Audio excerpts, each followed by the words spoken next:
संदेश झूठ से हटके। हर व्यक्ति को सुरक्षा प्रदान की जाए और दिल्ली को सुरक्षित रखा जाए, ये सीधे सीधे अमित शाह जी की जिम्मेदारी है। पिछले 10 साल से धीरे धीरे करते करते और अब पिछले कुछ सालों में तेजी से दिल्ली की कानून व्यवस्था बद से बदतर होती जा रही है और ख़ास तौर से 2019 में जब से अमित शाह जी गृह मंत्री बने हैं तब से दिल्ली की व्यवस्था और ज़्यादा खराब होती जा रही है। चल क्या रहा है दिल्ली के अंदर? अमित शाह कर क्या रहे हैं? कहाँ है अमित शाह? पूरी दिल्ली को उन्होंने गैंग वॉर के ऊपर गैंग्स को सौंप दिया, जैसे कि पूरी दिल्ली अब गैंग्स चला रहे हैं। इन्होंने दिल्ली का बुरा हाल करके रख दिया, इनसे दिल्ली संभल नहीं रही है। तो अमित शाह जी से मैं कहना चाहता हूं, ये जीरो टॉलरेंस के खोखले भाषणों से काम नहीं चलेगा। जब दिल्ली को सुरक्षा की जरूरत थी तब अमित शाह जी राजनीति कर रहे थे। जब दिल्ली के व्यापारियों को सुरक्षा की जरूरत थी तब अमित शाह जी खोखले वादे कर रहे थे। और जब हमारी दिल्ली की माएँ गैंग वॉर में अपने बच्चों को खो रही थी तो अमित शाह जी जाके चुनावी रैलियां अटेंड कर रहे थे। मैं उनसे पूछना चाहता हूं, अमित शाह जी आप किस चीज़ का इंतज़ार कर रहे हो? कितनी और मौत के बाद आप जागोगे? कितने और व्यापारी दिल्ली छोड़ के जाएंगे जिसके बाद आपकी नींद खुलेगी? अब दिल्ली की जनता सुरक्षा के लिए किसके पास जाए? या तो आप जाग जाओ या दिल्ली की जनता को फिर कुछ करना पड़ेगा आपको जगाने के लिए। अमित शाह की जिम्मेदारी सिर्फ दिल्ली नहीं है, पूरा देश है और वो देश के गृह मंत्री हैं, तो पूरे देश में कानून व्यवस्था की जिम्मेदारी उनकी है। और वो सीमा सुरक्षा बल से जो घुसपैठिए बंगाल होते हुए झारखंड में चले आ रहे थे, लेकिन सर एक लाइन जब आप बोलते हैं कि अमित शाह की जिम्मेदारी सिर्फ दिल्ली नहीं है, तो हमें बोलना, ध्यान दिलाना जरूरी कि अमित शाह की जिम्मेदारी दिल्ली तो है ही, इसके अलावा देश में दिल्ली तो और किसी की जिम्मेदारी ही नहीं है। मैं आ रहा हूं उसी पे। चूंकि अमित शाह की जिम्मेदारी पूरे देश की है और उसमें वो सीमा सुरक्षा बल भी है जो सीमा देखता है, और जिसके बाद नरेंद्र मोदी आरोप लगाते हैं ऐन चुनाव के समय कि घुसपैठिए झारखंड में घुस आए हैं और 5 साल क्या कर रहे थे वो सो पता नहीं है। तो वैसी स्थिति में अमित शाह के जो बॉस हैं, जिन्होंने अमित शाह को गृह मंत्री बनाया है, जिम्मेदारी और सवाल तो उनसे होने चाहिए। फिर भी चूंकि अमित शाह गृह मंत्री हैं और उनको पूरा देश देखना है, तो मैं कहूंगा कि अमित शाह को कम से कम दिल्ली के लिए तो ऐसी व्यवस्था करनी चाहिए थी कि उनको कम से कम राजधानी में ये नहीं सुनना पड़ता। बाकी जगह तो छोटा सा प्रश्न लेते चलते हैं, मजा आएगा। छोटे छोटे प्रश्न हम आपसे कर रहे हैं कि आपने नरेंद्र मोदी जी का नाम लिए बगैर ये एक तरह से कहा कि शाह को बिठाया तो नरेंद्र मोदी ने है, तो आपको क्या लगता है कि अरविंद केजरीवाल जी नरेंद्र मोदी पर न बोल के सीधे अमित शाह पर बोल रहे हैं, तो इसमें कुछ राजनीति है या कि ये वस्तुनिष्ठ बात है? जिम्मेदार गृह मंत्री तुम हो, गृह मंत्री के हाथ में दिल्ली है, तो हम तुमसे पूछेंगे, ये वाला टोन है या कि राजनीति में नरेंद्र मोदी पर हमला नहीं करने की कोई सियासत भी है? इसको भी थोड़ा खोलिए। बिल्कुल, मैं ये कह रहा हूं, मैं ये मान रहा हूं या समझ रहा हूं कि अरविंद केजरीवाल ने वहां चोट की है जहां असर होगा। नरेंद्र मोदी बहुत लोकप्रिय हैं, बहुत बड़े नेता हैं, 56 इंची से लेकर सब कुछ उनमें खासियत है, लेकिन उन्होंने देश को दिया क्या? एक पूर्व तड़ीपार को गृह मंत्री बनाया। अगर वो बहुत अच्छा काम कर रहे होते, 5 साल निकल गए उनके गृह मंत्री रहते हुए और उनको दोबारा 2024 में जीतने के बाद दोबारा गृह मंत्री बनाया गया, तो पहले तो आपको मिला ही एक पूर्व तड़ीपार। 140 करोड़ की आबादी में अगर आपको किसी को गृह मंत्री बनाना था तो आपने अमित शाह को चुना, ठीक है, वो आपका निर्णय है, उसमें मुझे कुछ नहीं कहना, वो आपका विवेक। लेकिन 5 साल उनका काम देखने के बाद आपने उनको फिर से जब बनाया है, तो अरविंद केजरीवाल का ये सवाल सिर्फ अमित शाह से नहीं है। और जैसा मैंने कहा कि चोट तो वहीं की जाएगी जहां असर होगा, इसलिए वो अमित शाह से सवाल है। रही बात कि काम एक आदमी नहीं करता है, वो तो डिस्ट्रीब्यूशन करना ही पड़ता है, और गृह मंत्री के स्तर पे गृह मंत्री को सड़क पे खड़ा होकर कानून व्यवस्था की स्थिति नहीं देखनी है, उनको तो सिर्फ मैनेज करना है।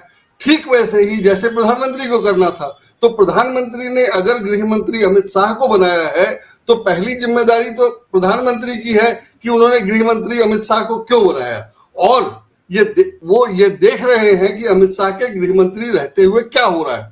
तो उसमें जो हो रहा है वो बाकी देश का तो कोई बताएगा नहीं, या वो बताएगा तो वो सुना नहीं जाएगा, अखबारों में छपेगा नहीं।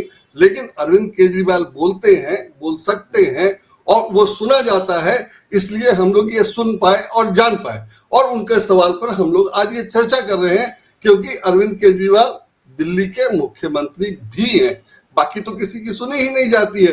तो मुझे लगता है कि अरविंद केजरीवाल का सवाल बहुत सही है और निशाने पे है, और जैसा कि बीजेपी की चाल है या बीजेपी की रणनीति है, वो जवाब नहीं देंगे और कुछ आगे इसमें होना नहीं है, लेकिन तीर निशाने पे है और जनता समझेगी कि क्या हो रहा है और क्या होना चाहिए और अरविंद केजरीवाल क्या कह रहे हैं। तो मुझे लगता है कि चुनाव के समय चुनावी तैयारी के लिए ये बहुत महत्वपूर्ण मुद्दा है और अच्छी रणनीति है।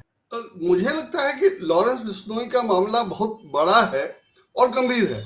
तो वो तो पॉलिटिकल मामला है और उनकी राजनीति है।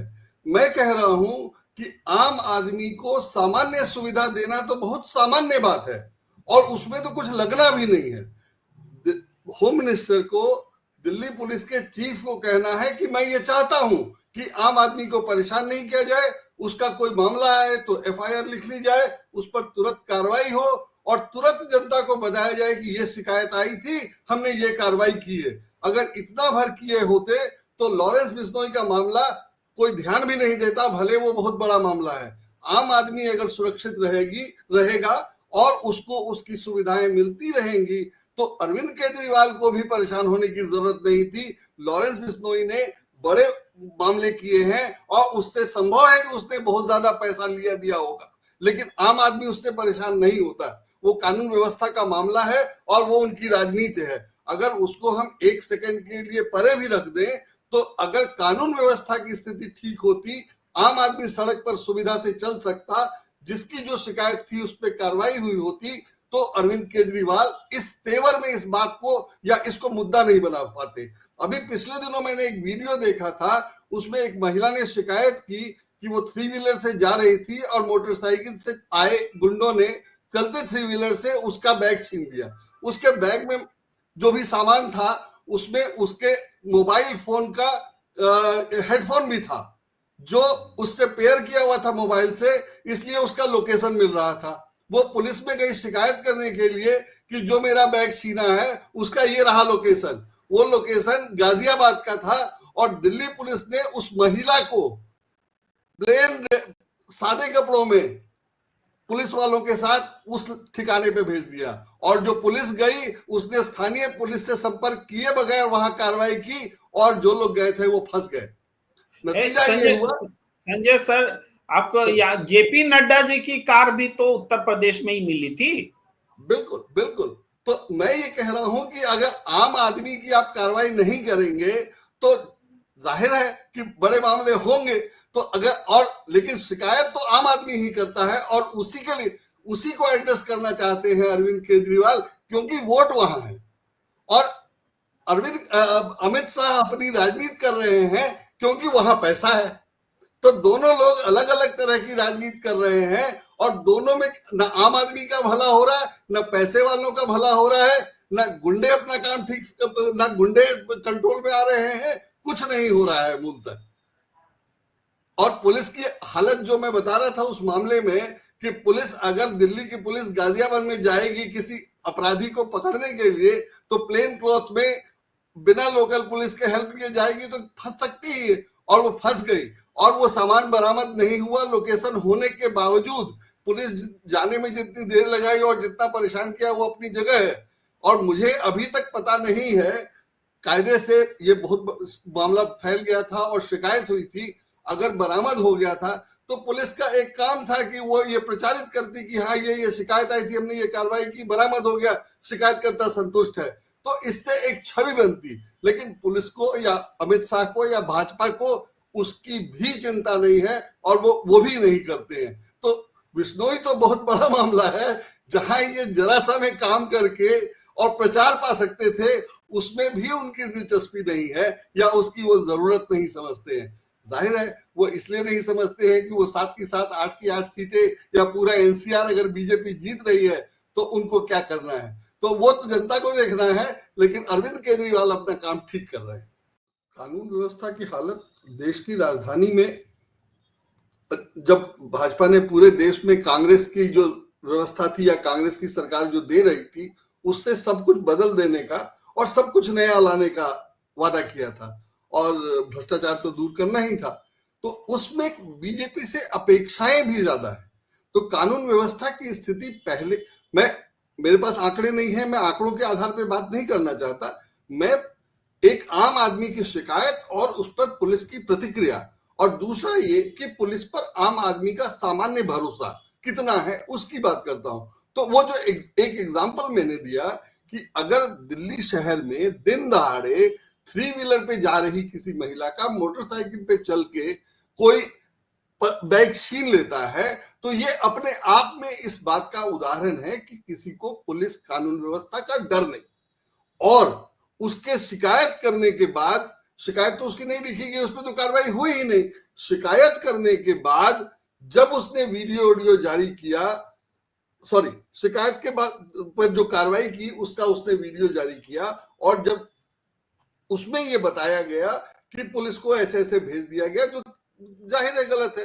अब आमतौर पे किसी गांव देहात में अगर पुलिस का सिपाही डंडा लेकर के शिकायतकर्ता से कहता है कि हमारे पास गाड़ी नहीं है, हम तुम्हारी ही मोटरसाइकिल से चलेंगे, तो बात समझ में आती है। लेकिन दिल्ली में तो ये नहीं होना चाहिए ना, इतना भर तो बीजेपी को 10 साल में कर देना चाहिए था। और तब जब दिल्ली राज्य नहीं है और बीजेपी ही कहती थी कि दिल्ली को राज्य बनाना है, और अब बीजेपी ही कहती है कि दिल्ली को राज्य नहीं बनाया जा सकता है या नहीं बना रही है, तो देश की राजधानी में इतनी व्यवस्था तो पुलिस के पास होनी ही चाहिए कि कोई शिकायतकर्ता को, पुलिस वाले को ये ना कहना पड़े कि हम तुम्हारे ही साधन से जाएंगे और एक सिपाही जाए, वो भी वर्दी में ना हो, और अगर तब भी जाए तो लोकल पुलिस की हेल्प ना ले। वो क्या क्रांति करने गया था कि लोकल पुलिस की हेल्प नहीं ले रहा था? वो तो ईडी और सीबीआई वाले करते हैं। एक सामान्य अपराध का मामला था और लोकेशन उसका मिल रहा था, तो बहुत सामान्य सा तरीका था कि एक सिपाही अगर यहाँ से गया था, अगर पूरी टीम नहीं थी, और वैसे भी तरीका यही है कि आप लोकल पुलिस की हेल्प से लेंगे। तो अगर दिल्ली पुलिस इस ढंग से काम कर रही है तो उससे क्या अपेक्षा की जा सकती है? रोज जो घटनाएं हो रही हैं वो इसीलिए हो रही हैं कि पुलिस का डर ही नहीं है। और पुलिस का डर इसलिए नहीं है कि वो अमित शाह को तो देखना नहीं है, वो तो पुलिस चीफ को देखना है। और पुलिस चीफ इसलिए नहीं देख पा रहे हैं कि वो अमित शाह के दूसरे आदेश के पालन में लगे हुए हैं, वो आम आदमी की सेवा में ही नहीं है। तो मुझे लगता है कि अमित शाह गृह मंत्री हैं और वो दिल्ली में 2 पुलिस चीफ भले ना रख सके, लेकिन नंबर 2 से अपना काम करवाएं, नंबर 1 को जनता का काम करने दें। तो इतना भी अगर वो कर रहे होते तो व्यवस्था दिखाई देती कि कुछ उन्होंने किया है। लेकिन दिल्ली में जो था वो बेहतर कतई नहीं हुआ है और लगातार खराब हुआ है, और उसको ठीक करने की, और जैसे मैंने कहा कि 2-4 काम करके आप प्रचार करते कि हमने ये कर दिया, हमने ये कर दिया। बिश्नोई गैंग से जो दिक्कत है, उसकी जो खबरें छपी, उससे जो बदनामी हुई, उसको कंपनसेट करने की भी चिंता नहीं है।